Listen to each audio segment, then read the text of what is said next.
Good day, everyone.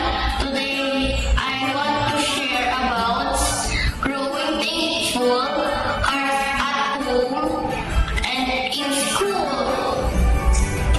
I am thankful for my grade 3, administration, and teachers in St. Mark, Teacher Dong, Teacher Angela, Teacher Ali, Teacher Monica, Teacher French, Teacher Joy, Teacher Melka, Teacher Chisame, Teacher Casey, Teacher Tori, and Teacher Kate.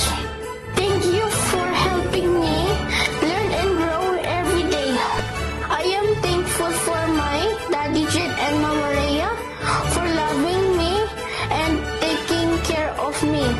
I am thankful for Luna Hill for giving me nice haircuts and Lula Clotty for helping with my expenses. I am